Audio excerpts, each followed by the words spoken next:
Muy buenas tardes para todos. Gracias nuevamente a todos quienes nos acompañan en estos encuentros Cotelco. El encuentro del día de hoy, finalizando esta semana, es un tema que tiene que ver con el análisis económico. Muchos de nuestros afiliados nos preguntan a veces por información económica para realizar sus informes, ya sean a nivel de gerencia o cualquier otro tipo de informe. Entonces vimos la oportunidad de hacer con ustedes un conversatorio y poderles detallar algunos conceptos que son fundamentales en esta materia. Para los que no me conocen, mi nombre es Luis Alejandro Pico, yo soy director de Estudios e Investigaciones de Cotelco y como formación base yo soy economista y la idea es acompañarlos en esta charla para contarles y aclararles algunos conceptos. Como ustedes saben y es común en estos encuentros, las preguntas que ustedes tengan a bien las pueden formular a través del chat. Allí al finalizar la sesión les resolveré las inquietudes que se presenten. Nuevamente, esto pues es un conversatorio general. Por supuesto, no sustituye ni un curso ni una clase de economía completa, pero mi objetivo en la tarde de hoy es que cada uno de ustedes se lleven unos conceptos básicos y puedan entender un poco más el tema económico. Así que bienvenidos y voy a pasar a una presentación. Allí abordaré los diferentes temas y luego haremos la sesión de preguntas. Entonces, para iniciar, entendamos un poco en qué consiste el concepto de economía y más o menos un poco de las diferentes clasificaciones que se tienen dentro del análisis económico. La economía se puede clasificar como una ciencia social que estudia la forma en que la sociedad asigna y usa de manera eficiente los recursos escasos. La economía surge como una necesidad de la sociedad para entender cómo hacemos para hacer uso de aquello que nos es escaso. Aquello que nos es escaso es mucho y digamos que podríamos hacer un inventario de estas necesidades. Sin embargo, pues este inventario tendería a ser muy extenso. De manera general, en términos económicos, se analizan tres recursos básicos: la tierra, el trabajo y el capital. Pero de manera general, la economía tiene sentido en este fundamento de analizar cómo estudiamos los recursos escasos. El fundamento básico de la existencia de la economía tiene que ver con la escasez de los recursos. Es decir, al existir una limitada cantidad de recursos, la economía cobra relevancia como ciencia para entenderla un poco más en detalle y entender estas interacciones sociales. La economía como ciencia tiene unas ramas de estudio. Aquí enuncio 7 de ellas, que son una de las más conocidas. La primera de ellas es el análisis microeconómico, donde en el análisis microeconómico o en microeconomía se analiza al interior de la empresa y se revisan cuestiones internas tanto del consumo como de la producción. Es en la microeconomía donde nos preguntamos qué producir, cómo producir, a cómo producir, cuál es el costo óptimo de producción, el precio óptimo de venta y todas aquellas preguntas que están relacionadas con los ciclos de producción. Por otra parte, está la macroeconomía. La microeconomía analiza al interior de la empresa y analiza al interior de las familias, que son las que realizan el correspondiente consumo. En la macroeconomía nos interesan elementos agregados, normalmente a nivel país, a nivel región o a nivel ciudad.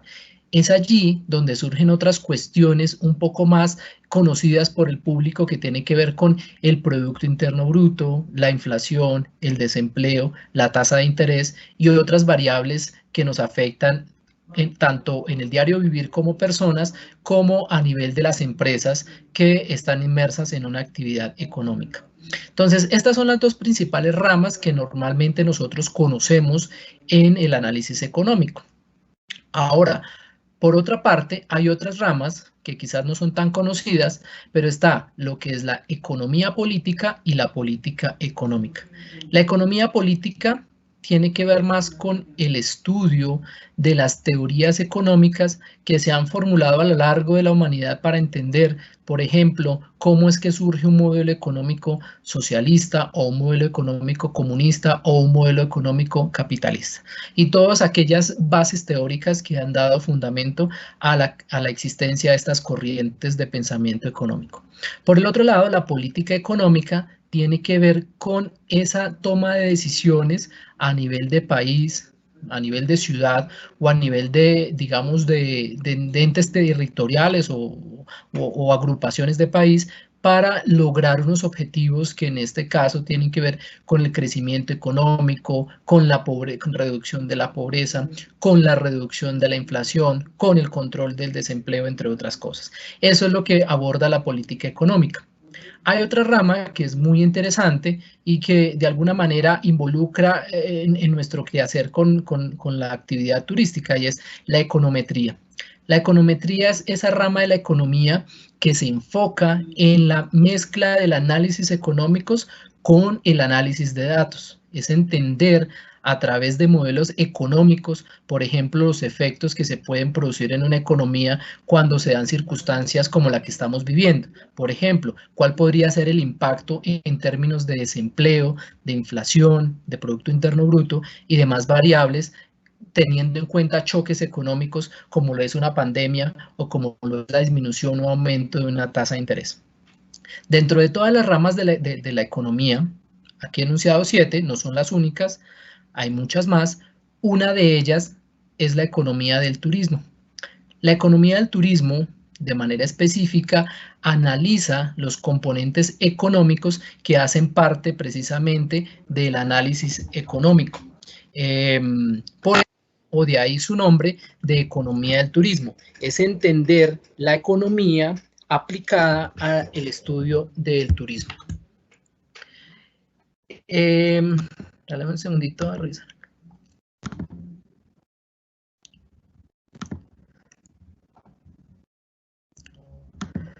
Entonces, estamos en estas diferentes ramas. Por supuesto, aquí no vamos a entrar a detallar cada una de ellas, pero el objetivo es que ustedes entiendan estos diferentes contextos y que cuando les hablen de microeconomía o un análisis microeconómico, ustedes entienden que están analizando o ya sea al interior de la empresa o a nivel de decisiones del consumidor.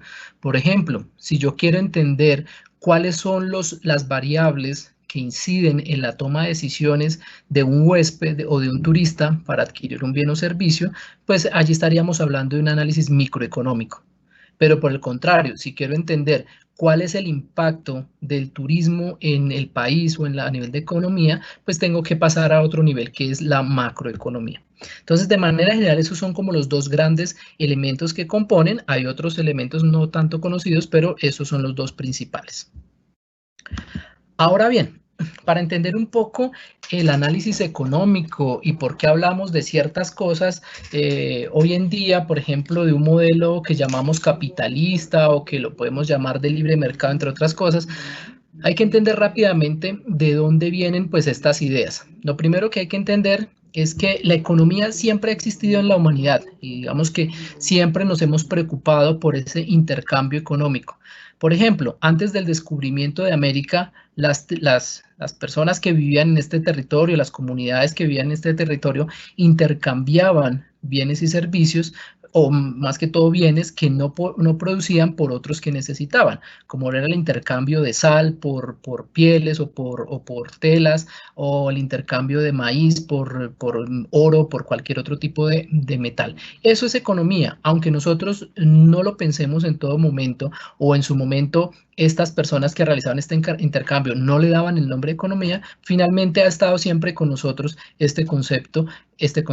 Sin embargo, pues digamos que la economía como ciencia surge inicialmente con la filosofía y empieza a desarrollarse en unas teorías económicas muy ligadas al tema filosófico, pero nace como ciencia o como un análisis muy específico a partir de el documento que escribe Adam Smith. Adam Smith es para nosotros el padre de la economía y es como en el símil de la religión el antes y el después.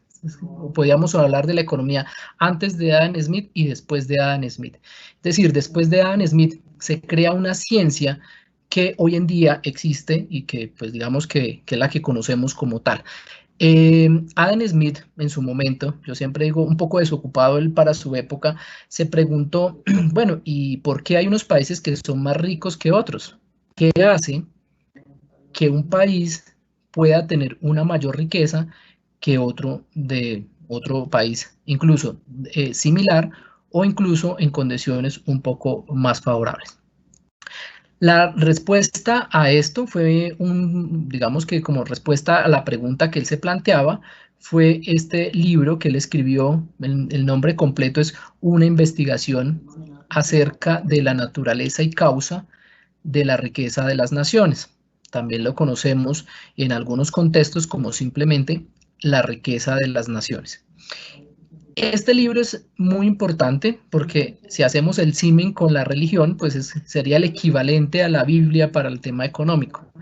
Allí Adam Smith, muy avanzado para su tiempo, él escribe este libro en 1776, allí genera o establece unos conceptos básicos que subsisten hoy en día en el análisis económico. Lo primero, y es algo supremamente importante o muy interesante, es que las personas toman decisiones de manera libre buscando su propio beneficio. Adam Smith dice allí, a ver, las personas, por ejemplo, para traerlo como a contexto actual, un huésped no va a un hotel y se hospeda. Repito, lo estoy trayendo a palabras de hoy en día porque esto no lo dijo Adam Smith, pero planteándolo sería, ¿qué mueve a que un turista quiera o un huésped quiera hospedarse en mi establecimiento? Por supuesto, él no lo hace pensando en el bienestar de la sociedad, ni mucho menos pensando en el bienestar de los trabajadores que están vinculados con este establecimiento, ni mucho menos con el propietario del establecimiento.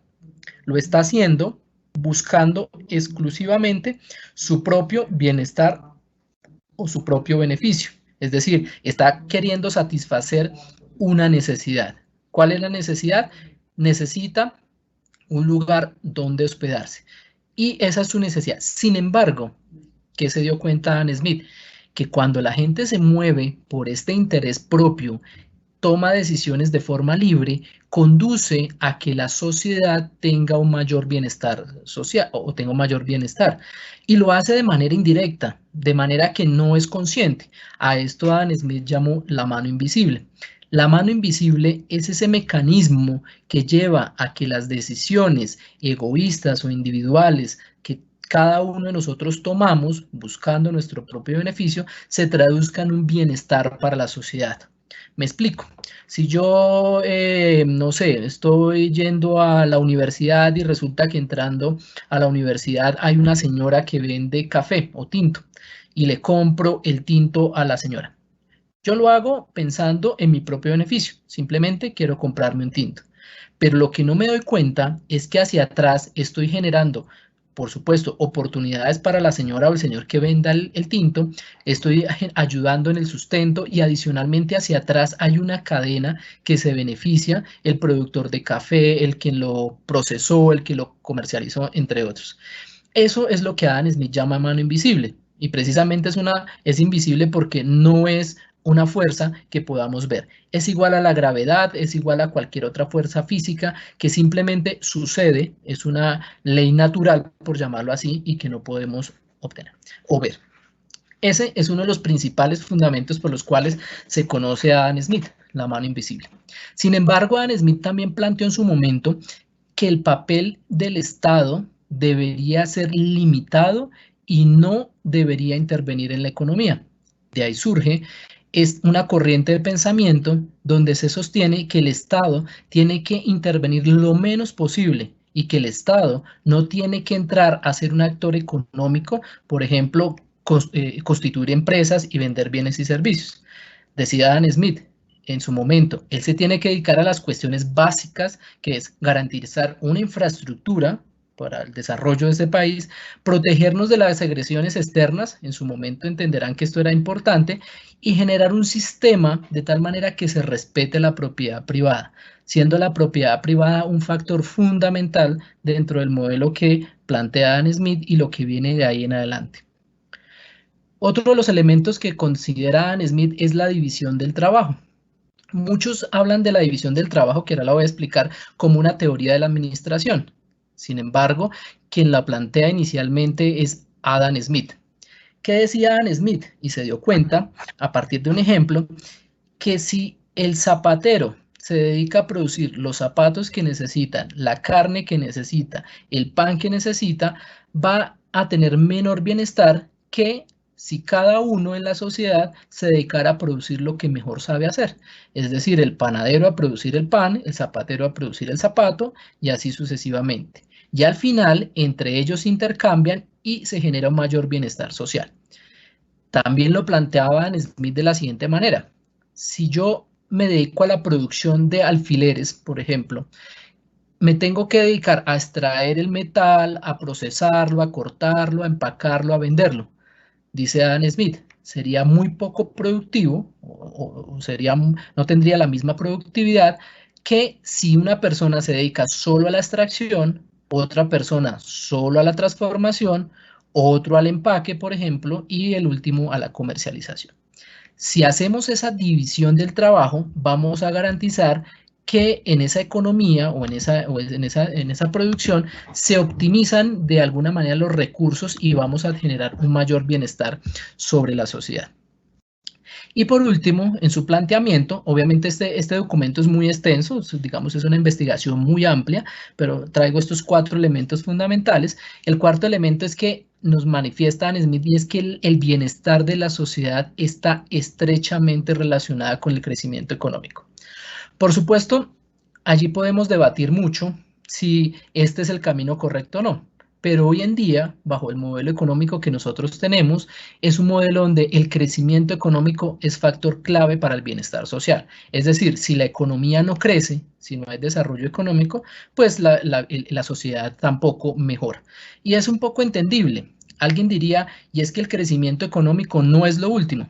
Y he visto muchos comentarios, por ejemplo, en redes sociales a partir de lo que está sucediendo actualmente y muchos dicen es que la economía no es lo más importante y salir a producir no es lo más importante. Pero también hay que entender que si no hay crecimiento económico, pues no hay la forma de garantizar unos recursos para que la sociedad tenga un mejor sistema de salud, un mejor sistema de educación, una mejor infraestructura, entre otras cosas.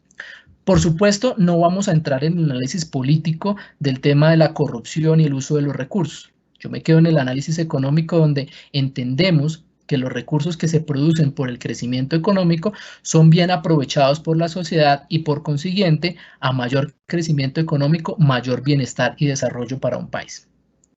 Entendiendo estos conceptos básicos que plantea Adam Smith, mezclado con estos 10 principios, bueno, aquí parece que me falta uno, pero bueno, aquí tengo 9 principios que establece Gregory Mankiw en su libro Principios de Economía, que se los voy a anunciar rápidamente, nos van a permitir entender un poco más la economía y lo que les voy a hablar ahora más adelante que tiene que ver con las decisiones económicas. Lo primero que hay que entender es que en una sociedad los individuos se enfrentan a disyuntivas. ¿Qué significa esto? Que yo todo el tiempo tengo la necesidad de tomar decisiones, ya sea en el ámbito personal o en el ámbito empresarial.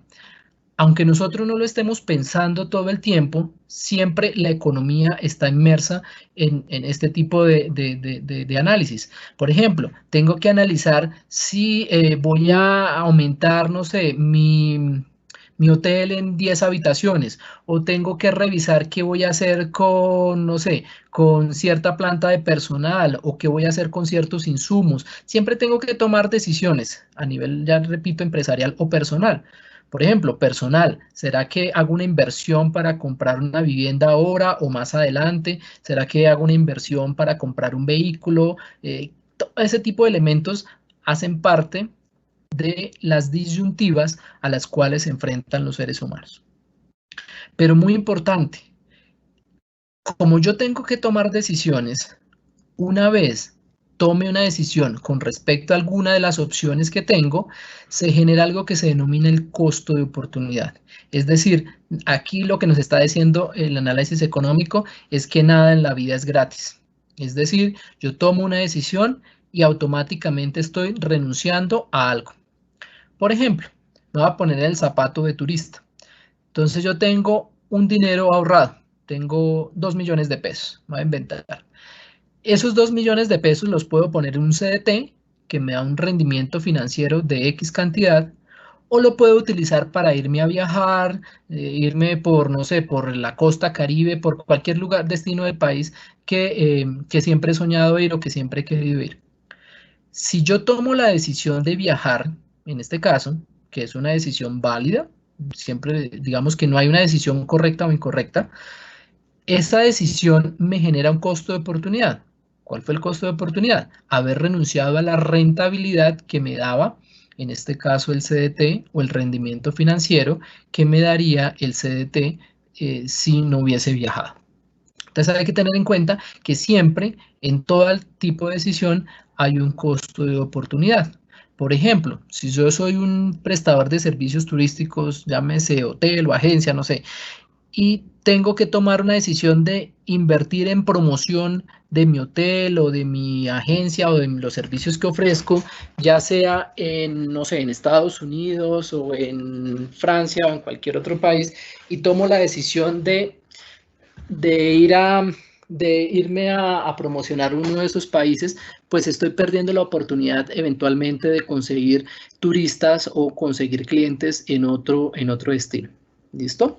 Entonces, eso tiene que ver con respecto al tema del costo de oportunidad. Ahora bien, para tomar esas decisiones o saber, poder tener un criterio para la toma de decisiones, el tercer principio dice, y es que los individuos racionales deben pensar en términos marginales. ¿Qué significa esto en otras palabras? Que para poder tomar una decisión de qué hacer, yo siempre tengo que sopesar los costos y los gastos, o perdón, el beneficio versus el costo.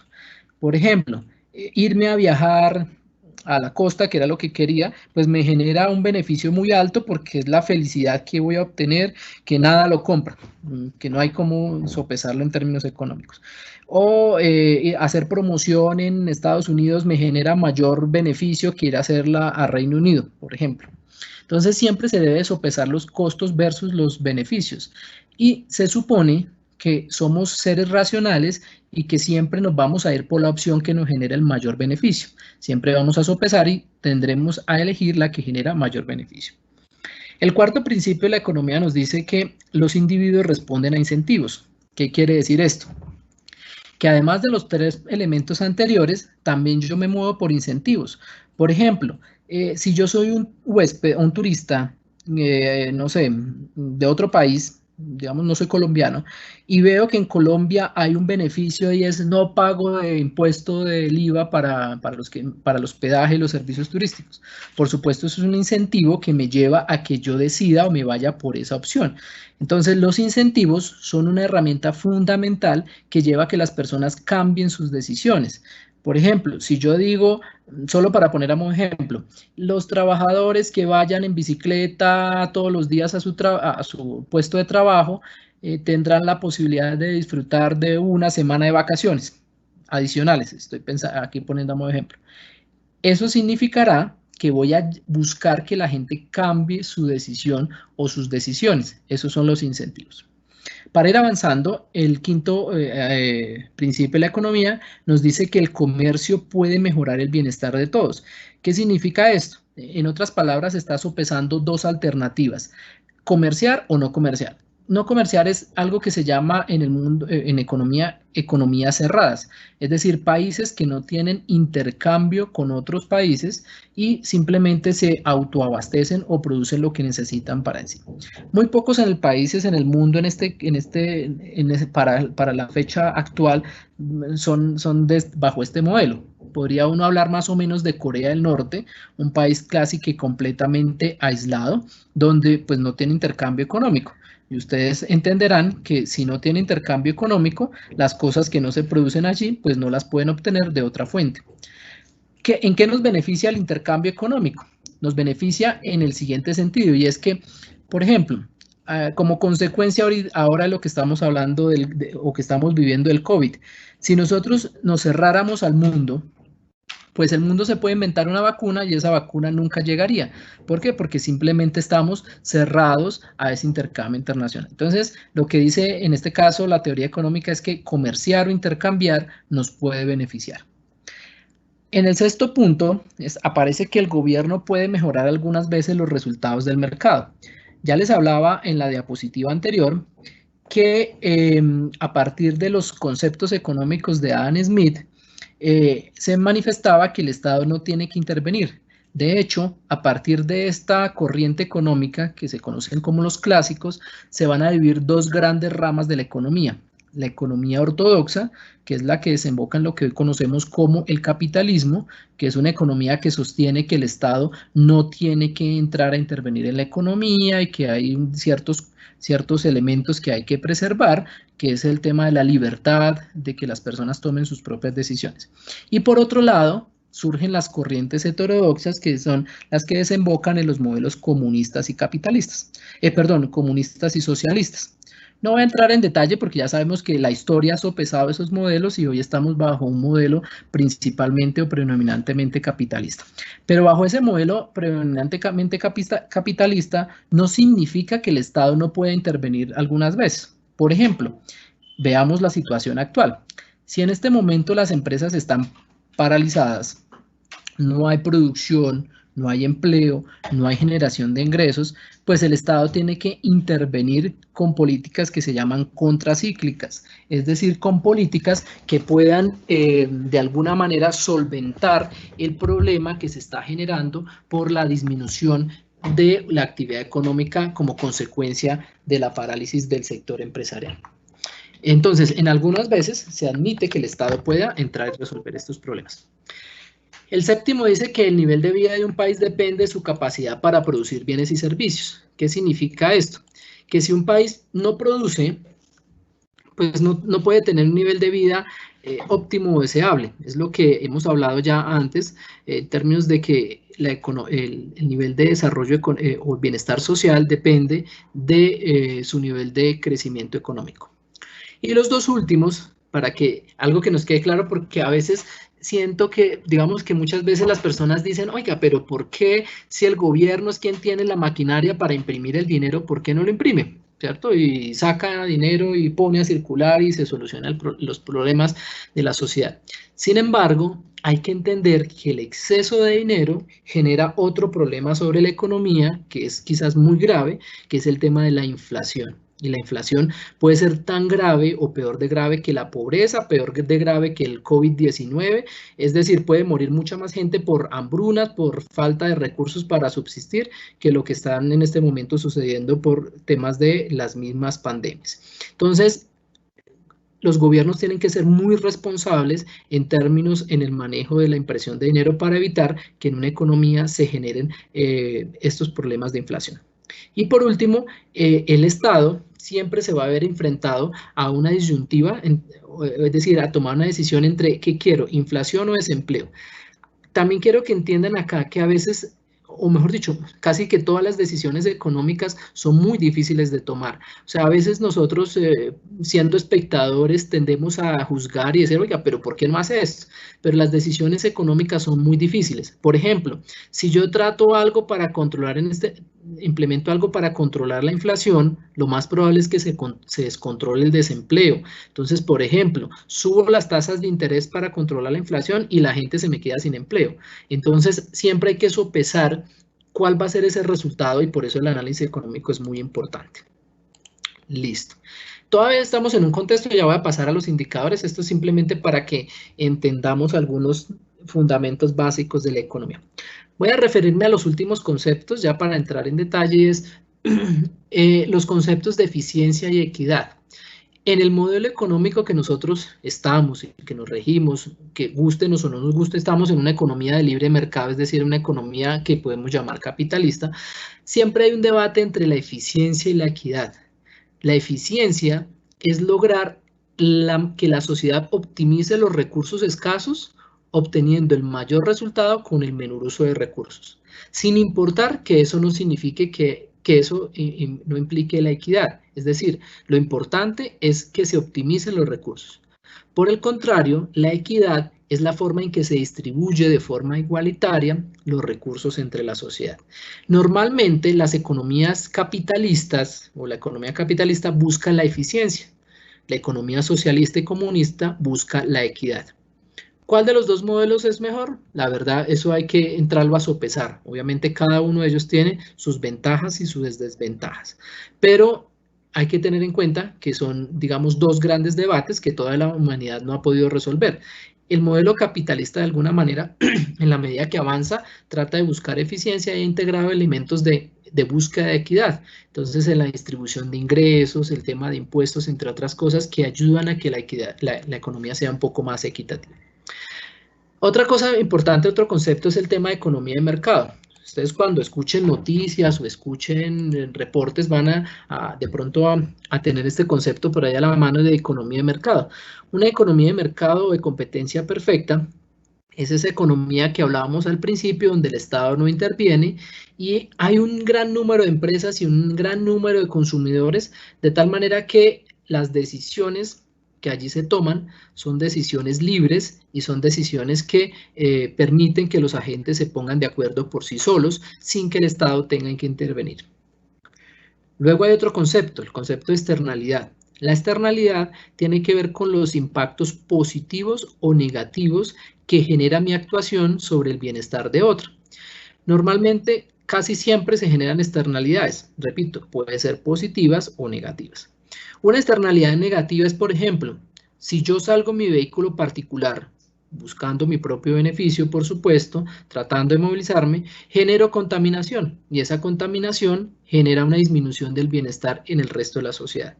Eso es una externalidad negativa.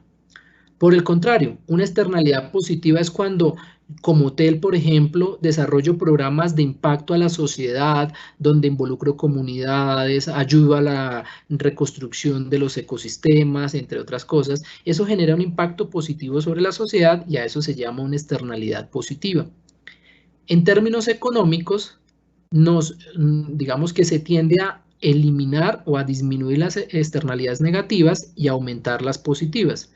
¿Cómo se disminuyen las negativas? Con impuestos. Entonces, por ejemplo, impuesto a las gasolinas, impuesto a las bolsas plásticas, entre otras cosas. ¿Para qué? Para llevar a que la gente disminuya su consumo. O externalidad positiva, genero programas, beneficios, becas, entre otras cosas, para que la gente investigue o que pueda deducir de sus impuestos de renta para que genere más donaciones o apoyos a la investigación, entre otras cosas. ¿Listo? Últimos conceptos. El tema de poder de mercado. El poder de mercado tiene que ver con la capacidad que tiene un actor económico para ejercer influencia en el mercado. Normalmente se conocen como monopolios, duopolios u oligopolios. Un monopolio es la concentración del mercado en una empresa o que tiende a concentrarse en una empresa. Entonces, supongamos, solo a modo de ejemplo, si existiera en Colombia un solo hotel, una sola marca, una sola empresa, pues en ese caso sería un monopolio porque todo el mercado se concentra en una sola empresa. Los monopolios de por sí no son buenos, porque los monopolios tienden a ejercer poder en el mercado. Si yo soy el único que está en ese mercado, pues obviamente puedo incidir sobre las decisiones de los demás y puedo cambiar las condiciones, entre otros, de precio y demás. ¿Listo? Entonces, normalmente los países tienden a tener leyes antimonopolio.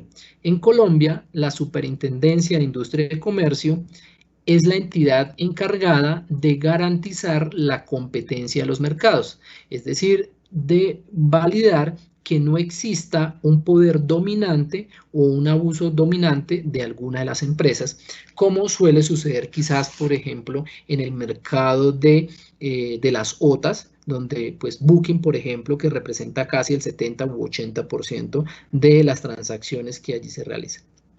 Los duopolios son concentración del mercado en dos empresas, son muy raros, pero los más frecuentes son los que llamamos oligopolios. Los oligopolios son las concentraciones de 3, 4, 5, 10, un número limitado de empresas que se ponen de acuerdo para influir sobre el mercado. Digamos que el oligopolio es un número reducido de empresas, pero desembocan en algo que se conocen como los carteles. De pronto ustedes han escuchado hablar del cartel de los pañales, del cartel de los cuadernos, del cartel del azúcar, del cartel del cemento, etc. Los carteles son un grupo reducido de empresas, 3, 4, 5, 10, un poco más, que se ponen de acuerdo para incidir o para cambiar las condiciones del mercado. Entonces, son también negativos y por eso digamos que la Superintendencia de Industria y Comercio tiende a regularlos y a buscar que esos tipos de establecimientos no existan en el mercado. Por último, la productividad tiene que ver con la cantidad de bienes y servicios que se producen por unidad de trabajo capital. Entonces es muy sencillo explicarlo.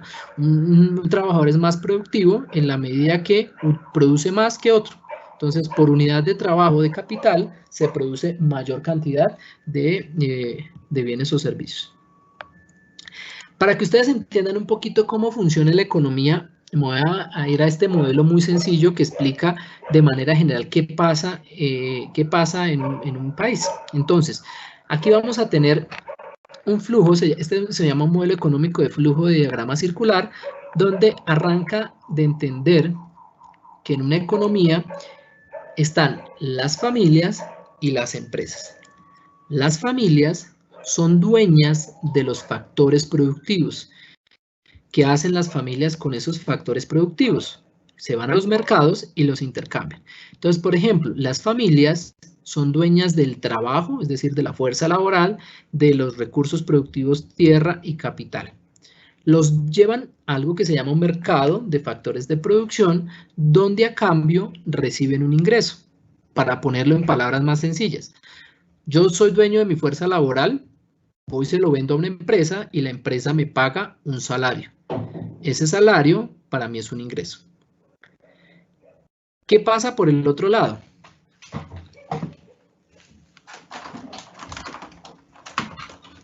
Dale un segundo, voy a mirar cómo mejoramos aquí la calidad de la señal.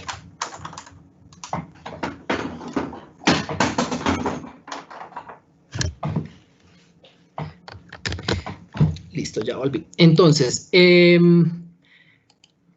las familias llevan sus factores productivos, les explicaba el caso del salario, y en este caso las empresas, por su parte, adquieren estos factores productivos, es decir, por ejemplo, el trabajo, y a cambio, pues obviamente se genera un costo. Es decir, a cambio de un factor productivo hay movimiento de dinero. Si ustedes se dan cuenta, hay un movimiento de bienes y servicios y a cambio un movimiento de dinero. Pero, ¿qué hacen las familias con estos ingresos? Pues compran las cosas que necesitan, que llamamos bienes y servicios, y las adquieren en un mercado de bienes y servicios, donde utilizan el ingreso que se generó para comprar o adquirir estos bienes o servicios. Ahora bien, ¿quiénes llevaron los bienes y servicios a este mercado? Pues fueron las empresas que a cambio reciben un ingreso. Y si usted se da cuenta, este ciclo pues se repite. Es decir, las familias trabajan para las empresas, reciben unos ingresos con los cuales vuelven y compran bienes y servicios que a su vez producen las empresas. Si lo queremos hacer un poco más complejo, metamos al Estado. Entonces, el Estado también, por supuesto, interviene, y cuando interviene necesita financiarse, y allí surge el tema de los impuestos. Entonces, le cobra impuestos a las empresas, a las familias, impuestos a los mercados y demás. Y también regresa algunas cosas. A las empresas les devuelve beneficios que se conocen como subvenciones, y a las familias les regresa unos recursos para salud, educación y que se conocen como transferencias. Si seguimos haciéndolo un poco más complejo, podemos meter el mundo o el sector externo, y lo que vemos es que las familias pueden comprar bienes y servicios de afuera, de otros países. A cambio, se genera para el país una salida de dinero que se conoce como una importación. Es decir, cuando alguien compra fuera del país y paga por ese bien o servicio, ese dinero que sale se registra como una importación. Por el contrario, supongamos que las empresas venden los bienes y servicios al resto del mundo y a cambio reciben un ingreso que se contabiliza para el país como una exportación.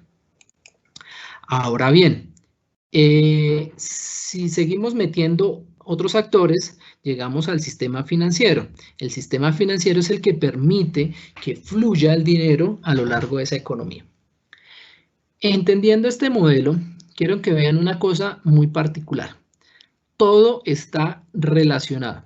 Es decir, que es algo que me llama mucho la atención porque muchos dicen, no, pues es que me cae mal este gobierno, que ojalá le vaya mal. Pues si le va mal y esto se cae, pues se cae todo el sistema. Si a las familias le va mal, se cae el sistema. Si a las empresas le va mal, pues se cae el sistema. Si tengo algún problema con el mundo externo, pues todo va a fallar. Es decir, todo está íntimamente relacionado. Si a las empresas les va mal, al Estado, a las familias, a todos nos va mal. Si las familias no tienen con qué comprar, pues obviamente a todos nos va a ir mal. Como todo está íntimamente relacionado, si hay algún hueco en esta tubería, digamos por aquí hay un huequito, tengo que tratar de subsanarlo, intervenir para que esa economía no colapse, porque no puedo hacerme como Estado el loco y no prestar atención a los problemas que se generan en alguno de los sectores. Entonces, con este modelo muy sencillo se puede entender un poco las dinámicas de cómo funciona una economía. Ahora bien, me voy a ir al modelo más conocido o más recordado quizás, que es el modelo de oferta y demanda. El modelo de oferta y demanda sirve para explicar cómo se relacionan las empresas y las familias. Las empresas van a corresponder a esta línea que vamos a llamar como oferta y las familias a esta línea que vamos a conocer como la demanda. Es decir, que en un mercado de oferta y demanda solo intervienen estos dos actores, las empresas y las familias. Lo importante de allí es que en este modelo, cuando uno lo utiliza, le permite entender un poquito más allá de qué es lo que pasa, por ejemplo, cuando suceden temas o hay hechos económicos y cuál puede ser la respuesta de quien compra y de quien vende. Por ejemplo, bueno, aquí el punto de equilibrio, siempre que ustedes se escuchen hablar en términos económicos, punto de equilibrio, es ese punto donde la oferta y la demanda es igual. Pero voy a mostrarles cómo con este diagrama sencillo podemos explicar hechos económicos. Vamos a suponer que tenemos una pandemia, no vamos a suponer, de hecho está sucediendo, que restringe la movilidad de las personas a diferentes destinos. Eso, y queremos entender, bueno, ¿y qué va a pasar en ese mercado? ¿Será que se va a vender más? ¿Será que se va a vender menos? ¿Será que el precio va a subir? ¿Será que el precio va a bajar? ¿Qué va a suceder? Si ustedes se dan cuenta, el modelo de oferta y demanda analiza cantidades y precios. No vamos a entrar aquí en el detalle matemático de cómo se construye, pero simplemente es un modelo gráfico, cómo se puede analizar esto. Si una pandemia restringe la movilidad de las personas, lleva a que la demanda disminuya o se vea afectada de manera negativa. La demanda es esta línea que está aquí, que lo voy a señalar con la D de demanda. Se va a desplazar, van a ver ustedes aquí en el efecto, si se dan cuenta, ella se desplaza. ¿Por qué? Porque la demanda sufrió un choque o un impacto. Y al desplazarse me va a generar una nueva situación de la economía. En este caso, si se dan cuenta, la cantidad disminuye y el precio también disminuye. Entonces, ¿qué es lo que me dice en este caso? Por ejemplo, si yo estoy analizando el sector hotelero o el sector turístico y se presenta esta pandemia, lo lógico que va a pasar es que las cantidades que allí en este mercado se producen y se venden van a disminuir y el precio va a tender a disminuir. Es una lógica natural que va a suceder en el mercado. Yo sé que desde Cotelco pues se ha insistido mucho en el tema de que no podemos entrar en una guerra de precios, pero es como una fuerza que está ahí atrás que va a llevar de alguna manera a que el precio tienda a disminuir. ¿Por qué? Porque necesitamos otra vez recuperar cantidades de demanda y lo más probable es que el precio tienda a bajar. No es porque alguien lo dictamine, no es porque exista un decreto que así lo diga, sino por unas fuerzas del mercado que van a atender que el precio, por ejemplo, del hospedaje tienda a bajar temporalmente, por supuesto. Habrá una recuperación y en un tiempo posterior el precio puede volver a recuperar sus respectivos niveles. Si a esto le sumamos que el ingreso de las personas se ve disminuido como consecuencia de la parálisis de las actividades productivas, es decir, la gente no tiene dinero para poder comprar sus bienes y servicios, pues va a generar que la demanda vuelva y se desplace de forma negativa. Entonces, mire qué es lo que va a pasar. Aquí estoy tratando como de reflejar lo que está sucediendo en este momento. No se puede mover la gente, ¿por qué? Porque hay unas restricciones, pero además no hay dinero porque las personas no tienen los recursos económicos, algunos se quedaron sin empleo, otros están en licencias no remuneradas, etc. ¿Qué va a pasar en ese mercado? Pues el precio va a seguir bajando y la cantidad va a seguir disminuyendo. Entonces, estos, por ejemplo, son elementos que, analizados en términos económicos, nos permite proyectar desde Cotelco, por ejemplo, la posible lenta recuperación que va a tener el sector. Nosotros proyectamos que el sector va a tener un cierre de año más o menos alrededor del 30%, porque ¿qué es lo que va a suceder? Quisiéramos, y obviamente uno puede hacer un análisis muy optimista y decir, no, tan pronto pase la pandemia o pasen las restricciones, la demanda va a volver al mismo nivel. Y la verdad es que no, porque ya hay ciertas variables económicas que se afectaron y la recuperación o el retorno a la normalidad normalmente es lento. Bueno. Adicionando a este elemento, voy a agregar un elemento de oferta y es que además la pandemia obliga a cerrar el 80% de los establecimientos, que más o menos es lo que está pasando. Esto hace que la oferta se desplace de forma negativa, ustedes van aquí a revisar, y de alguna manera, si se dan cuenta, la cantidad sigue disminuyendo. Es decir, la cantidad que en ese mercado de habitaciones demandadas, por ejemplo, sigue disminuyendo porque la gente no puede viajar porque no tienen dinero. Adicionalmente, los hoteles están cerrados y el precio más o menos tiende a recuperarse porque hay menos hoteles. Es decir, ya no está la oferta completa, sino hay una oferta mucho más pequeña. Sin embargo, una vez se quite la restricción, pues esta disminución de oferta va a desaparecer y vamos a quedar en este punto donde la demanda ha disminuido y el precio también ha disminuido. Bueno, aquí más o menos ustedes se dan cuenta cuál es como ese recorrido. Para terminar aquí esta parte es, ¿qué pasaría entonces, por ejemplo, para entender en términos económicos, qué pasa si el gobierno genera un estímulo para la construcción de nuevos hoteles? Que fue lo que sucedió en su respectivo momento. Entenderán en este caso que la oferta se afectará de manera positiva, es decir, las empresas van a tener mayor capacidad y eso se traduce en un desplazamiento de la curva de oferta. Con ese desplazamiento lo que va a pasar es que el precio disminuye y la cantidad disminuye. Eso es lo que explica por qué en algunos casos, y si ustedes se dan cuenta a partir de los indicadores que genera Cotelco, en algunos destinos la tarifa promedio ha disminuido en los últimos años. Y repito, no porque un decreto lo diga ni nada por el estilo, sino porque el aumento en la oferta explica por unas leyes que, repito, no es que estén escritas en un decreto, sino que es un tema natural, lleva a que una fuerza económica, que Adam Smith llamó mano invisible, pues lleve a que los precios tiendan a disminuir. Aumenta la oferta, disminuyen los precios. Es como, en términos generales, simplemente cuestión de oferta y demanda. ¿Listo? Ahora bien, si se elimina el impuesto a los extranjeros que adquieren los servicios hoteleros, entonces en este caso lo que va a pasar es que la demanda se afecta de manera positiva. Y miren estas dos combinaciones. En este gráfico que ustedes están viendo es el gobierno genera un incentivo para los hoteles, para que se construyan más hoteles. Y adicionalmente genera un incentivo para que los extranjeros viajen. Si ustedes se dan cuenta, la diferencia entre la línea negra y la línea amarilla es mucho más grande que entre la línea negra y la línea verde. ¿Esto qué significa? Que yo estoy aquí asumiendo que el impacto en la construcción de hoteles es mayor que el impacto en los turistas que llegan. Si eso es así, observen lo que va a pasar y que también explica lo que está sucediendo actualmente, y es la demanda aumenta, es decir, tenemos mayores huéspedes, de hecho la ocupación en Colombia está aumentando, pero la tarifa promedio baja un poquito. Ojo, tal cual lo que está sucediendo, y es, bueno, antes de la pandemia, entonces estábamos que la ocupación hotelera estaba aumentando, pero los precios se estaban o manteniendo iguales o estaban disminuyendo con respecto a años anteriores, ¿de acuerdo? Entonces, si se dan cuenta, este es un ejemplo sencillo, obviamente esto puede ser mucho más complejo, pero para entender un poco qué es lo que pasa en la economía.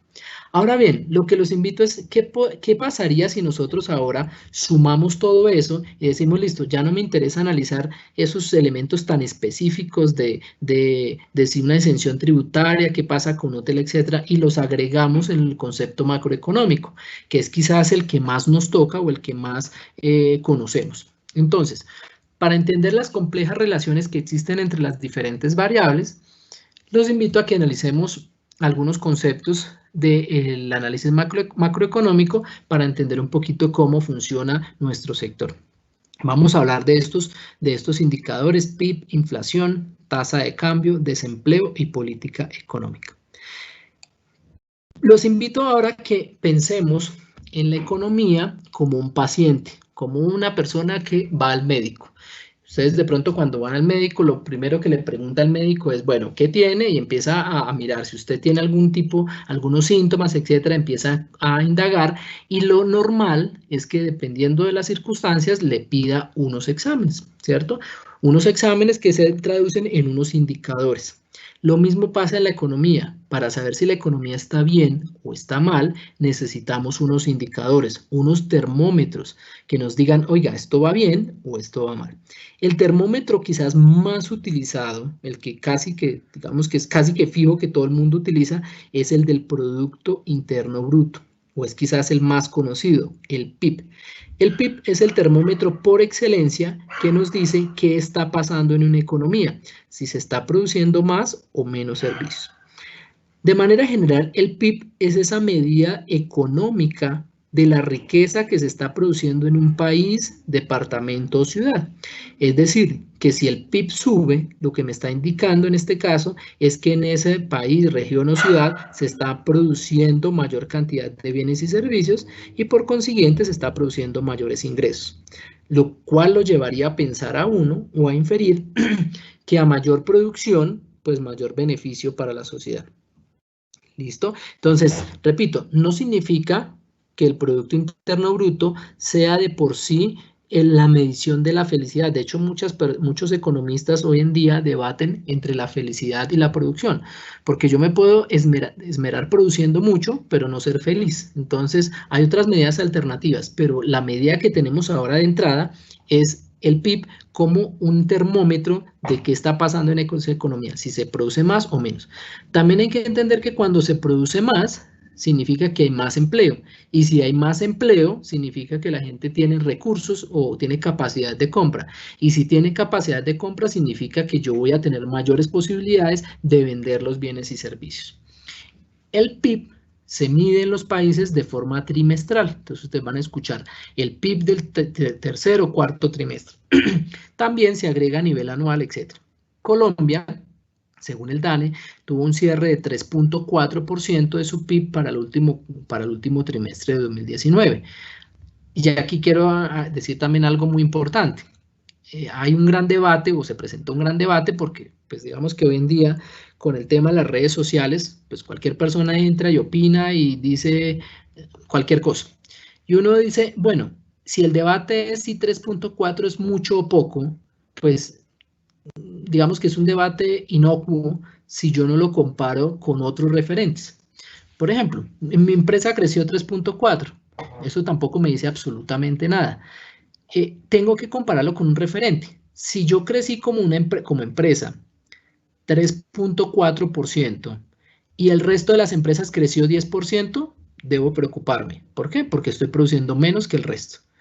Pero si yo aumenté 3.4 y el resto no aumentó, pues tengo que darme por bien servido porque con respecto a otros, mi crecimiento es mucho mejor. Entonces, ojo, siempre que analicen el tema del PIB, tienen que compararlo de manera relativa frente a otros referentes. Si es a nivel país, pues compare qué está pasando con respecto a Ecuador, a Perú, a Panamá, no sé, cualquier otro país, pero no simplemente quedarnos con la cifra del 3.4. Si yo lo estoy haciendo a nivel de departamentos porque necesito hacer un análisis económico del crecimiento económico por departamentos, en este caso pues tendría que comparar, no sé, el crecimiento económico de Bogotá versus el crecimiento económico de Medellín. También algo muy importante, yo tengo que comparar manzanas con manzanas y peras con peras. Si yo comparo el crecimiento económico de Bogotá con el crecimiento económico, no sé, de un municipio pequeño, alejado, que no tiene producción industrial, pues obviamente voy a llegar a unas conclusiones totalmente erróneas. Y lo mismo en los países. Si yo comparo el crecimiento económico de Colombia con China, pues estoy comparando peras con manzanas. China un gigante económico y Colombia un país pues en vía de desarrollo. Pero si yo lo comparo con otros países de similar digamos, crecimiento y similar composición, pues puedo llegar a buenas conclusiones. Algo que quiero que tenga muy presente, por favor, es estos tres conceptos que ustedes ven acá: el PIB real, el PIB nominal y el PIB per cápita. El PIB real se suele conocer en la economía como PIB a precios constantes. ¿Qué significa esto? Que si yo les simplificara a ustedes la operación que se hizo aquí para calcular el PIB, yo digo aquí voy a escribir la ecuación del PIB y digo, muy fácil, para calcular el PIB es multiplique el precio de lo que produce por la cantidad que produce. Estoy simplificando, no es que esto es lo que se haga, pero lo voy a simplificar a la mínima expresión. Si yo hago esta multiplicación supongamos que la economía solo produce manzanas, y que sería el precio de las manzanas por las cantidades de manzanas que se producen, y eso me daría el PIB del país. Sin embargo, cuando se hace esta operación, hay un problema, y es que puede ser que los precios crezcan mucho y la cantidad no esté creciendo o de hecho esté disminuyendo. Eso, digamos que ahora lo vamos a conocer como un tema de inflación, y pues digamos que yo no podría decir que el país está creciendo porque se está generando mayor inflación. En este caso, lo que sucede es que tenemos que dejar fijo o fijar o dejar quietos los precios y solo mover las cantidades. A eso se le conoce como PIB real. Es decir, el PIB real lo que hace es analizar solo el movimiento o el aumento o disminución de cantidades y no de precios. De tal manera que si el PIB real aumenta, significa que el país está produciendo mayores cantidades. No está diciendo nada con respecto al precio. Entonces, se hace un procedimiento estadístico. En Colombia se analizan todos los precios con respecto al año 2018 y se analiza si están aumentando o disminuyendo las cantidades. Pero lo que les quiero dejar aquí, por favor, claro, es que cuando ustedes tengan que hacer un análisis, lo hagan sobre la variable que se llama PIB real o PIB a precios constantes. Esa sí me dice si el país está creciendo o no. Porque si ustedes toman la hermanita, que la hermanita en este caso es, o el hermano que es PIB nominal, el PIB nominal involucra precios y cantidades, es decir, allí las dos variables se mueven. Y como las dos se mueven, puede ser que el PIB esté creciendo es porque los precios estén aumentando. Y pues sabemos que si suben los precios, pues no es bueno para un país, ¿cierto? Entonces, siempre se presentan las dos cifras. Y la razón es muy sencilla. Cuando yo le pregunto al empresario, dígame su producción, entonces él me dice, yo estaba produciendo X cantidad de manzanas a un precio de tanto. ¿Qué precio me dio el señor? Pues el precio al que las vendió en este momento, no al precio que las vendió hace 5 años. El DANE hace un proceso para convertir ese PIB nominal en un PIB real. Y es, si yo comparo con respecto al 2018, voy a multiplicar las manzanas que produje con el precio del 2018. Pero eso lo hace el DANE, no el empresario, porque sería una cosa muy complicada para el empresario ponerse a hacer esas operaciones. Entonces, por eso es que se presentan las dos cifras. Pero por favor, siempre utilicen el PIB real para sus análisis. Ahora bien, supongamos que usted está tomando una decisión de inversión y quiere saber si Colombia o Perú es mejor, cuál de los dos es mejor para establecerse como negocio. Y usted va a pensar un poco en la riqueza de ese país y se le viene a la mente el PIB. Sin embargo, hay que entender algo muy importante. El PIB por sí solo no me dice si esa economía es fuerte o no es fuerte. Quien lo dice es el PIB per cápita. Piensen en el PIB como una torta y el PIB per cápita como el pedacito de la torta que le corresponde a cada uno de los ciudadanos. Es decir, que el PIB per cápita me está diciendo cuál es la riqueza promedio por habitante de ese país. Se calcula muy fácil como que es tomando el PIB real sobre el número de habitantes del país. Esa medida me está diciendo cuál es la riqueza promedio, y esa riqueza promedio es la que permite comparar un país con otro y poder decir, oiga, es que Colombia tiene un PIB per cápita alrededor de $9.000 anuales, mientras Estados Unidos está alrededor de los $55.000. Significa que en Estados Unidos una persona tiene en promedio mayor capacidad de compra que la que tiene un colombiano. Y así sucesivamente. Entonces, cuando vayan a comparar países o regiones, siempre lo deben hacer sobre el PIB per cápita y no sobre el PIB directamente. El PIB real se utiliza para analizar si crece o decrece la economía de ese país, y el PIB per cápita para saber un poco la capacidad o tamaño de compra de esa economía. Listo. Volviendo a nuestro modelo de oferta y demanda, si ustedes recuerdan, allí teníamos, digamos, las cantidades y los precios. Aquí voy a rápidamente a poner los precios en este eje vertical y el Producto Interno Bruto en el eje horizontal. De tal manera que en una economía a cierto precio, aquí ustedes ven el precio, hay un PIB determinado.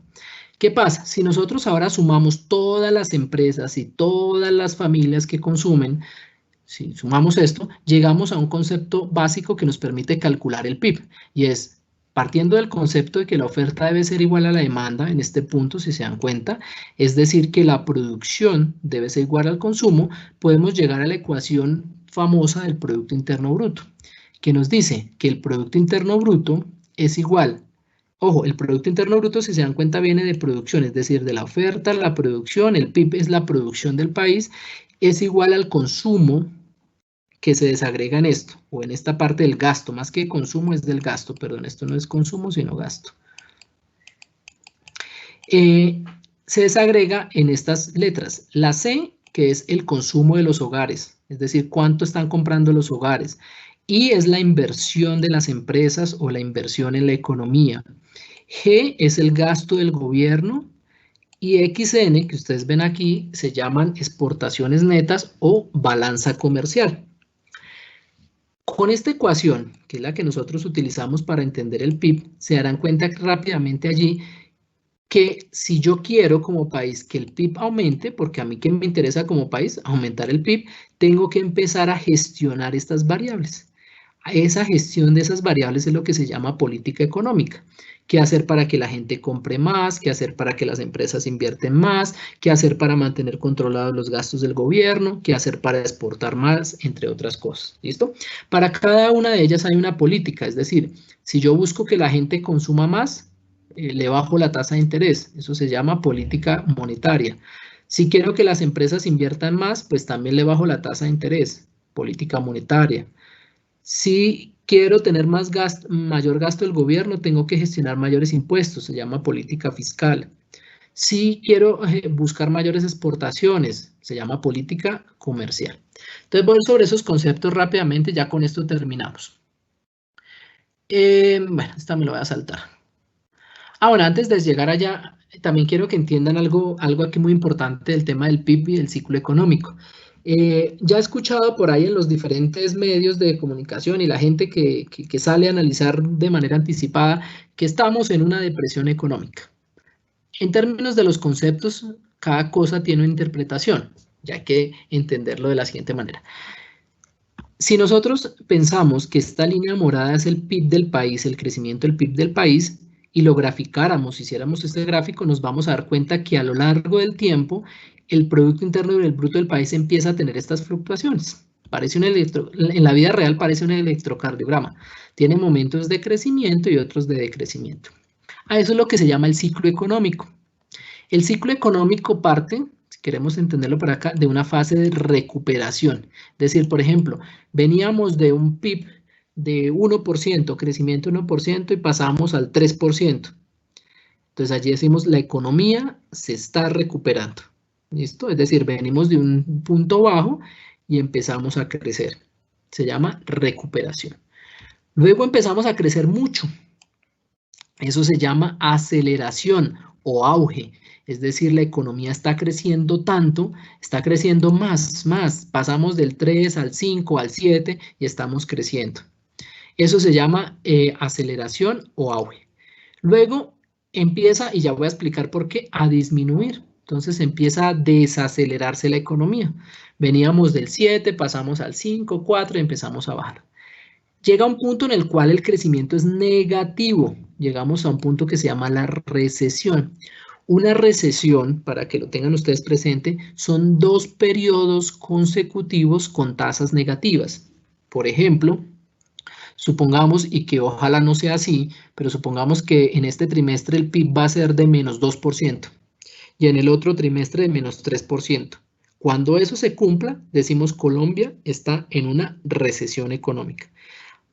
Ahora les voy a mostrar los gráficos del PIB reales para que se den cuenta. Colombia solo ha tenido dos problemas de recesión a lo largo de su historia, solo 2. Pero a veces utilizamos mal el concepto. Decimos, no, porque pasó de 4% a 3%, estamos en recesión. No, no es así. La recesión es cuando la tasa de crecimiento es negativa por 2 periodos consecutivos. ¿De acuerdo? Y luego puede llegar a un punto muy bajo. Colombia nunca ha llegado a este punto, pero el punto más bajo se llama una depresión económica. Una depresión, que ojalá nunca la lleguemos a vivir, es un periodo donde la tasa de crecimiento es de menos 10%, menos 15%, menos 20%. Ese es el punto más bajo al cual puede llegar la economía. Teniendo en cuenta nuestro vecino Venezuela, que se habla de que ha disminuido casi en un 50%, uno diría, Venezuela está en una depresión económica. ¿Listo? Pero tengan en cuenta que siempre hay como estas fluctuaciones. Ahora, antes de pasar a la siguiente diapositiva, tengan en cuenta, y les mencionaba, que aquí arriba, cuando estamos por acá, el PIB empieza a disminuir. ¿Qué es lo que pasa? Cuando nosotros sobrepasamos esta línea, que es el crecimiento potencial, que es como esta línea de aquí es cómo debería crecer el país a lo largo del tiempo, es decir, a lo largo del tiempo debería crecer siempre a una misma tasa, pero cuando crece más de ella, más arriba de ella, se genera lo que se llama inflación. Entonces, cuando se genera inflación, porque está creciendo mucho, porque la gente se está endeudando, está comprando como locos, se genera inflación, el Banco de la República, por ejemplo, sube la tasa de interés, entonces nos aprieta el acelerador. Al subir la tasa de interés, la gente deja de comprar, y al dejar de comprar, pues nuevamente la economía vuelve y se va. Cuando estamos aquí en esta parte ya no hay inflación, sino que hay desempleo. Entonces el Banco de la República baja la tasa de interés para que la gente vuelva y consuma y la economía vuelve y se recupera. ¿Listo? Y ojo, no hay un punto como uno diga, oiga, ¿por qué no se quedó aquí? No, porque es que las decisiones pueden llevarnos a que nos pasemos o que quedemos cortos. Entonces es un tema supremamente difícil y hay que hacer muchos análisis para poder llegar a tomar una decisión acertada en ese sentido. Últimos conceptos que tienen que ver con la inflación. Cuando nos hablen de inflación, la inflación es ese aumento generalizado de los precios en una economía. ¿Qué quiere decir esto? Que cuando nos hablan de que hay inflación, significa que en promedio todos los bienes y servicios de una canasta básica de bienes y servicios están aumentando de precios. Yo no puedo decir que, que hay inflación porque el precio del tomate aumentó. No, tienen que subir en promedio todos para que hablemos de inflación. La inflación se mide a través de algo que conocemos como el IPC o el índice de precios al consumidor. Y ojo, aquí hay algo que me llama mucho la atención porque a veces ponen y dicen en los contratos, yo voy a ajustarle su salario en el IPC. Genial, yo le pondría que, bueno, el IPC es un número que arranca en 100, es un índice que arranca en 100 y va aumentando o disminuyendo en función de los precios. Entonces, por ejemplo, en este momento en Colombia está alrededor de 100, cerramos el año pasado en 103,8. Si usted me dice que me aumentan por el IPC, pues me están aumentando 103,8. Repito, sería genial. Ojo, normalmente la economía no se ajusta por el IPC, se ajusta es por la inflación. ¿Qué es la inflación? Es calcular porcentualmente cuánto cambió de aquí a aquí. Y de aquí a aquí el cambio fue de 3,8%. Lo que van a hacerme es ajustarme el salario en 3,8%. Este porcentaje que se calcula es lo que se conoce como inflación. Este numerito que está antes se llama IPC.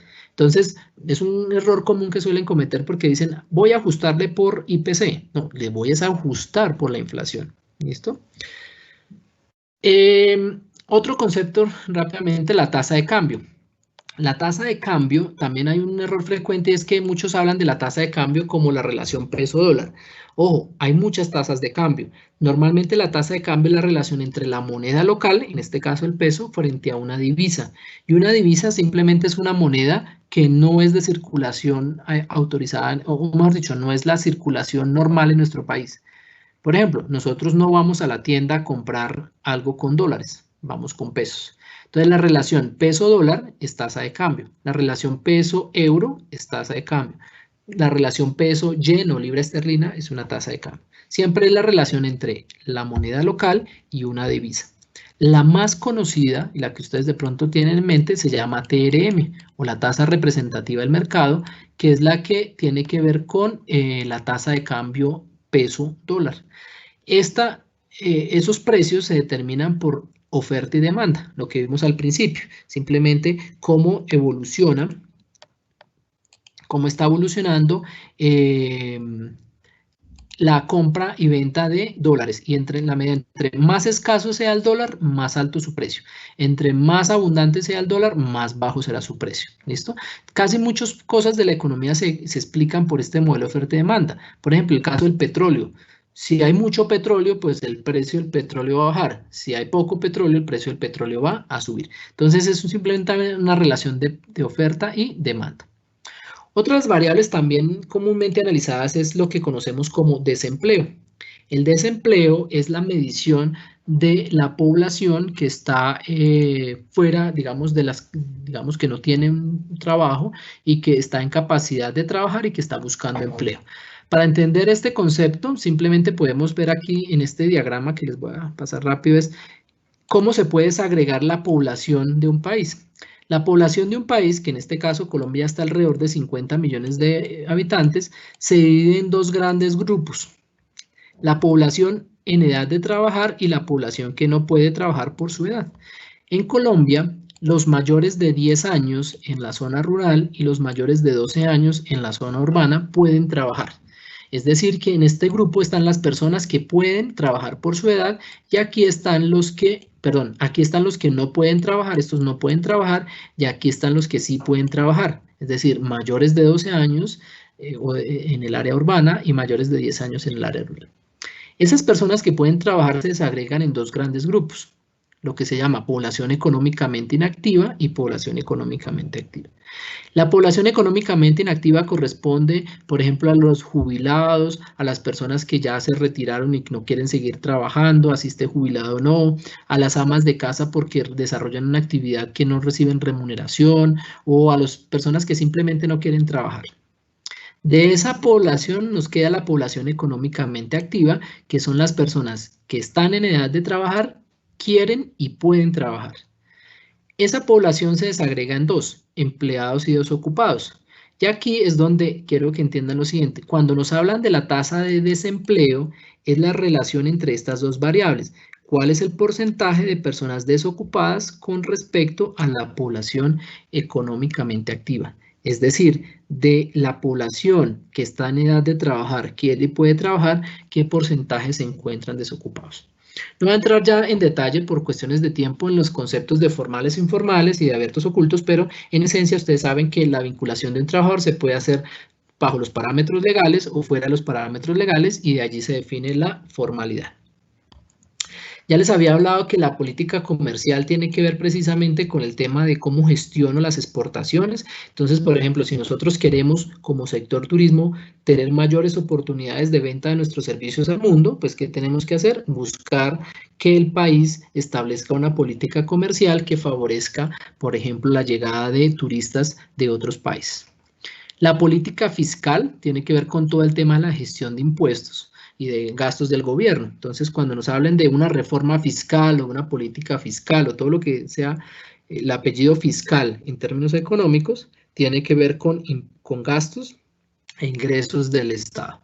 ¿Listo? Y la política monetaria, quizás una de las más conocidas, tiene que ver con la gestión del control de la inflación y específicamente a través del manejo de la tasa de interés. En Colombia, ese papel lo desempeña el Banco de la República y es el Banco de la República quien sube o baja las tasas de interés de referencia para el mercado. Si el Banco de la República sube las tasas de interés, lo más probable es que los bancos comerciales también me suban la tasa de interés. O por el contrario, si bajan la tasa de interés, como sucedió hoy, si ustedes se enteraron de la noticia, hoy el Banco de la República bajó en 0,5 la tasa de interés, lo que significará que más adelante la tasa de interés comercial, que es la que nos cobran los bancos, también debe bajar, y lo está haciendo el Banco de la República probablemente en este momento para incentivar el consumo más adelante. Cuando normalmente el Banco de la República baja la tasa de interés, lo está haciendo para incentivar el consumo. Es decir, para que el crédito sea mucho más económico, la gente vuelve y compra y se reactive la actividad económica. ¿Dónde buscar información ya para cerrar y mostrarles los datos y ya nos vamos? ¿Dónde buscar información? Siempre que ustedes vayan a hacer un análisis económico, por favor, utilicen las fuentes oficiales. Si nosotros, les voy a dejar aquí 4 fuentes oficiales para el tema económico. Entonces está el Banco de la República. Si yo quiero saber qué está pasando con la tasa de interés y otras variables, voy a buscar allí. O el DANE, que el DANE pues en este caso es la entidad oficial del gobierno quien produce las estadísticas, o más que produce, las coordina. Es decir, además de producirla, también coordina a otros agentes que producen estadísticas, como es el caso, por ejemplo, de Cotelco. No significa que la ocupación hotelera solo es oficial porque el DANE la produce, no, sino que el DANE la produce y da unas directrices para que el resto podamos producir también información estadística de calidad. Está el Ministerio de Hacienda y Crédito Público en materia de todo lo que tiene que ver con la política fiscal, y el DNP, que tiene una herramienta muy interesante que se llama el Terridata, donde ustedes pueden encontrar allí toda la información de las regiones en términos de salud, de educación, infraestructura, etc. Antes de cerrar la sesión, voy a mostrarles una herramienta que me parece muy interesante que la conozcan. Vamos a compartir para que ustedes miren aquí rápidamente algunos indicadores reales. Entonces, por ejemplo, Google tiene una herramienta que toma los datos del Banco Mundial. Ustedes ponen en internet Public Data y Google les va a mostrar, digamos, un listado de variables o muchas variables económicas, pero les va a permitir a ustedes hacer análisis por país. Entonces, por ejemplo, aquí estoy analizando el crecimiento del PIB anual para 4 países: Chile, México, Ecuador y Colombia. Entonces, si ustedes se dan cuenta, por ejemplo, aquí, este caso Chile ha tenido problemas. Mire que aquí tuvo en 1975 una depresión, menos 15% su PIB. En 1982 otra depresión, casi otro 14%. Y también ha tenido momentos muy interesantes, como aquí en 1992, más o menos, que tuvo un crecimiento casi del 12,5%. Si nosotros, aquí nos va a permitir hacer las comparaciones entre diferentes países, pero lo que quiero que vean es, ¿y qué pasa con Colombia? Entonces yo voy a quitar aquí, y a quitarles aquí algunos países. Voy a quitar este grande que es Chile, que nos genera bastante ruido. Y si se dan cuenta, aquí está Colombia. Colombia es el azul, y Colombia está allí, digamos que en un punto medio. Colombia se ha caracterizado a nivel internacional por ser un país de poca variación, es decir, que a veces tenemos, digamos que nos va bien, pero no tenemos grandes crecimientos. No es que pasemos de un 2% a un 20%, a un 15%, pero tampoco caemos mucho. Y para ver un poquito más esto, voy a quitar México y voy a comparar solo aquí Ecuador y Colombia. Ahí ustedes ya observan Ecuador y Colombia, y me voy a quedar ahora solo con Colombia.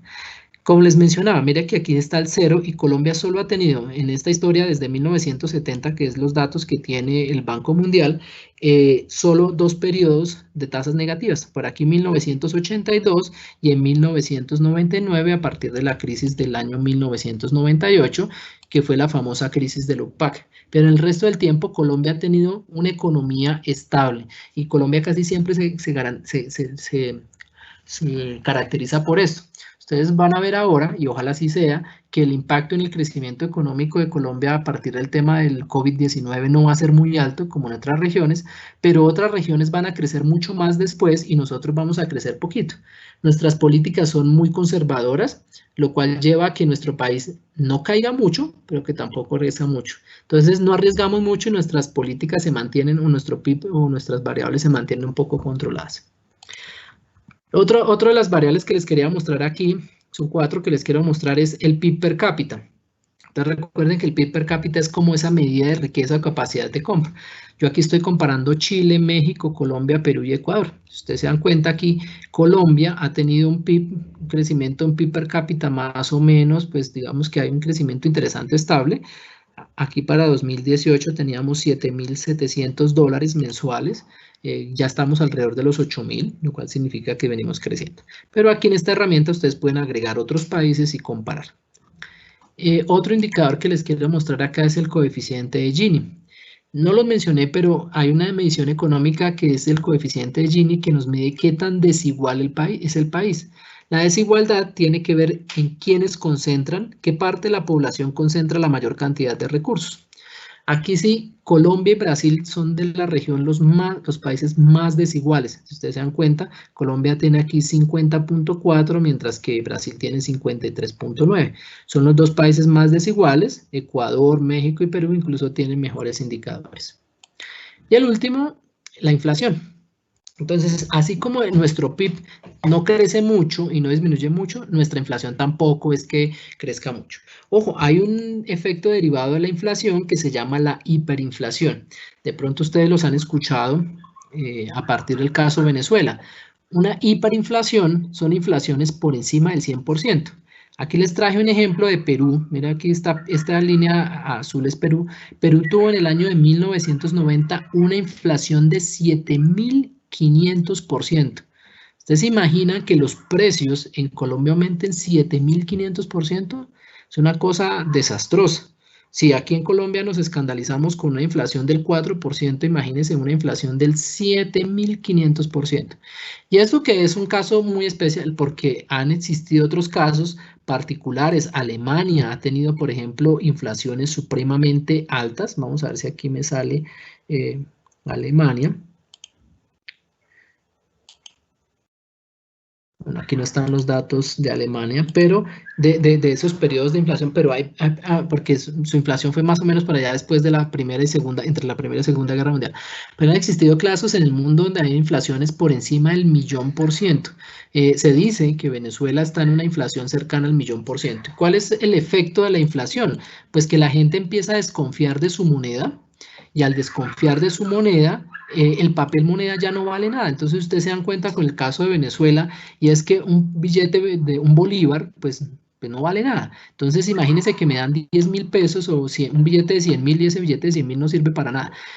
De hecho hay documentales interesantes que muestran, por ejemplo, cómo Alemania, después de la Primera Guerra Mundial, que sufrió una gran inflación, la gente utilizaba los billetes para prender las estufas, para encender las estufas. ¿Por qué? Porque era un papel que no valía nada. Y aprovecho aquí para hacer un comentario. El dinero en la economía, podemos hablar que es como un error, como un fallo que surgió, que lo utilizamos hoy en día y es muy bueno, pero en general los modelos puros económicos se basan en el intercambio de bienes y servicios, lo que conocemos como trueque. Yo te doy un servicio a cambio de otro bien o servicio. Sin embargo, la humanidad se vio enfrentada a que si yo crío vacas o yo tengo vacas y voy y me hospedo en un hotel, pues pagar con vacas en un hotel pues sería como complicado. Y además el hotelero no me va a recibir vacas todo el tiempo porque obviamente eso no es un negocio.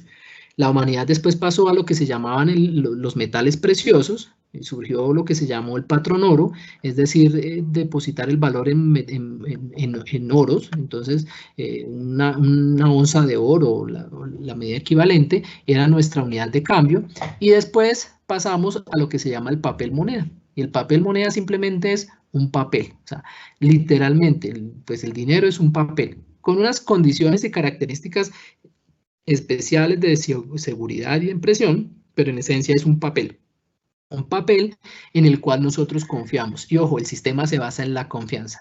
Si todos los colombianos mañana empezaran a desconfiar del Banco de la República, quien es que imprime el papel moneda, pues el sistema va a colapsar y el dinero no va a valer absolutamente nada. Pero como todos confiamos en esta autoridad y sabemos que se van a respetar las condiciones, el papel moneda tiene validez.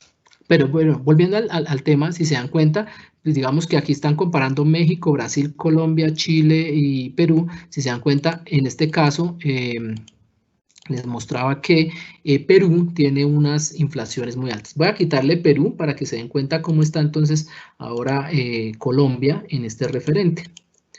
Entonces, quito Perú. Y quitando Perú, después el que nos queda con mayor inflación es Brasil, que mira que en 1990 tuvo una inflación de 2.947%. Ustedes se imaginarán ese desastre cómo sería.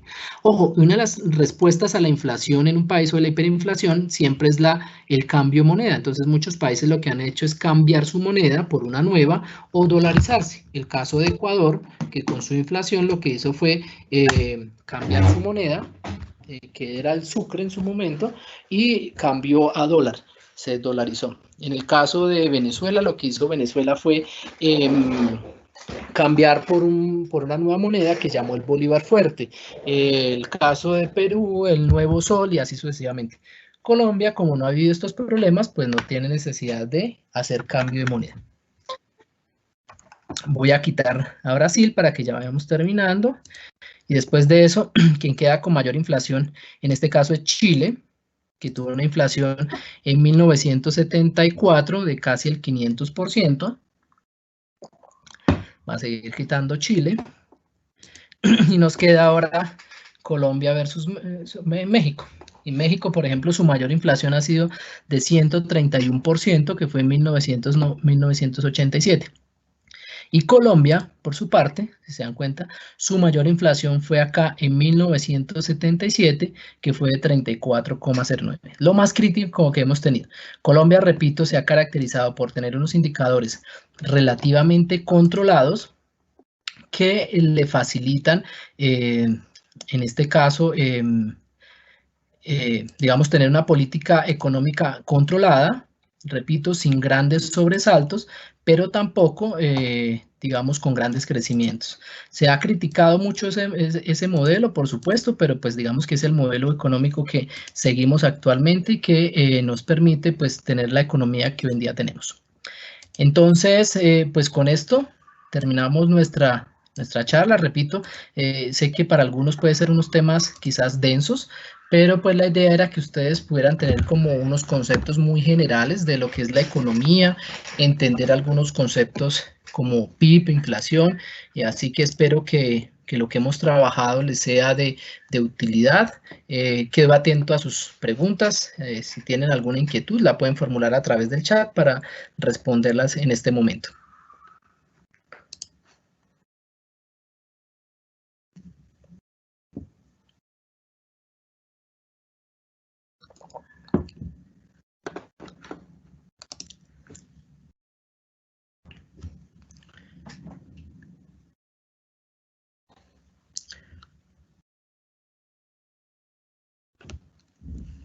¿Hay alguna pregunta?